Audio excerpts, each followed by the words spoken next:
Welcome back to Dying of Exposure and Words on Worlds, which is the Worlds Beyond Number talkback series from me, I guess. Steve, Dying of Exposure, welcome back. We're going to be spoiling parts of the Retinue, which is the most recent episode that just aired this last week for Worlds Beyond Number. So if you haven't listened to that, go listen to it, then come back here if you want my thoughts. If you like this and other TTRPG and actual play talk, like for Dimension 20 and eventually things like NADPOD, Dungeons Daddies, other things, maybe subscribe, maybe like. Nonetheless, let's just jump into it right now. Worlds Beyond Number, the Retinue, and most importantly, what I'm going to talk about this is the tension. So this series is about me picking a moment or a concept from the episode and talking about how much I love it, probably, for the most part, and what we can learn about it as both storytellers and, GMs and players at tables. This episode was essentially a payoff for the building tension that we've all been experiencing as the audience for well over a month. Ever since Ame and Ursulon left the Citadel, and the heartbreaking moment of Suvi feeling betrayed by their friends, we knew that this moment was coming. This was a shoe that was going to drop, which is eventually Ame and Suvi would reunite, and they would have to have a conversation about this, a very hard conversation. There's further tension to be had later, and there's further tension in the episode itself. The episode is actually filled with tension. After Ursulon's bit of leaving the family, the episode is filled with the tension of the Citadel arriving to the top of the world, right? A place that they had never stepped foot on, and the tension between the Witch of the Wind and Stars and Suvi, and the arguably sexual tension there as well from Suvi's side of things. But the tension of how are we going to get Citadel wizards as part of the retinue for the Witch of the World's Heart, right? The tension between Suvi and Ame of the fact that Ursulon's not there. Where is Ursulon? Is he still alive? The fact that Suvi fully blames Ame again for busting out and not considering her. And we know as the audience that this shoe is dropping, and boy did it drop at the end of the episode. The interesting thing about some of the fan reaction that I've seen in this episode is because of the type of fandom, myself included, that tends to not trust heavily focused on power systems and organizations due to our own real world knowledge. A lot of them tend to not empathize with Suvi's position of why can't you trust that the Citadel, or at least Steel, but people in the Citadel are here to help you as I am helping you.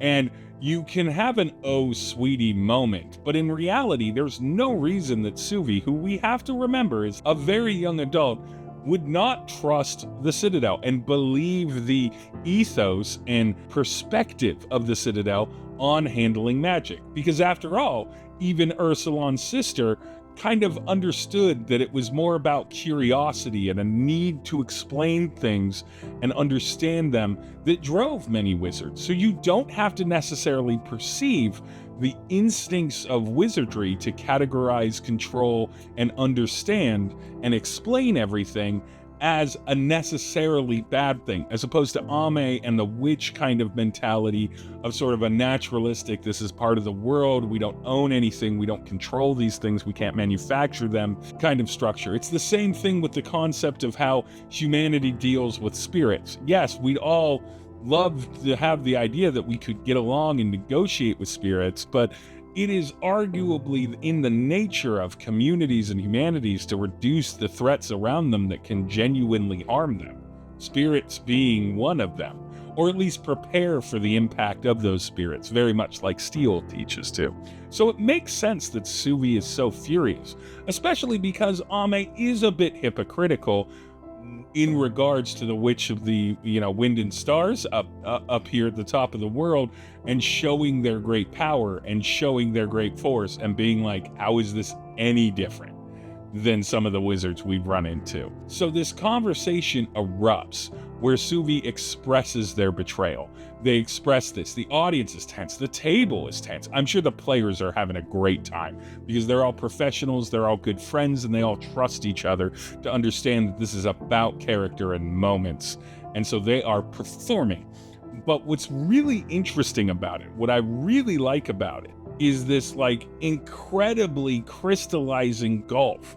The gulf that I've been talking about, the further gulf that could be on the horizon should Ame or certainly the other witches discover the under the hood subconscious betrayal plan from the Citadel. This tension is becoming solid and then breaking through that ice after having really warm and meaningful moments and thriving and embracing the spirit of the kudzu vines, whose name I can't remember. In comes Ursulon's, their mutual friend that they're both worried about. They don't know, but the audience knows that he's been in a great space. In comes Ursulon, bringing the light of dawn with him, bringing energy, bringing thriving, bringing nobility almost in the visuals as Brennan described them, and warmth. Melting the ice for the quarters of the rich of the world's heart, revealing text underneath it, though we don't yet know what that text says, and melting this building frost between these friends, if only for a brief moment to break the tension. Now, what can we learn from that? Well, we can learn as GMs and storytellers that really making a story compelling isn't necessarily about physical rising threat or action rising threat, and especially in actual or TTRPG systems and storytelling that is built in with combat. It can be the building and releasing of tension. I believe Hannah Gadsby talks about this. Other stand-up comedians talk about this, about rising tension and releasing it. And that being both a sentiment of comedy and brilliant storytelling. And it makes sense that a bunch of improv comedians understand that. You roll with the bit for a while until you get a button moment, right? That really like closes it down. Or something that aggressively interrupts it, throws it all the way off the rails, and there's no reason to return. This tension was building and building and building for this entire episode.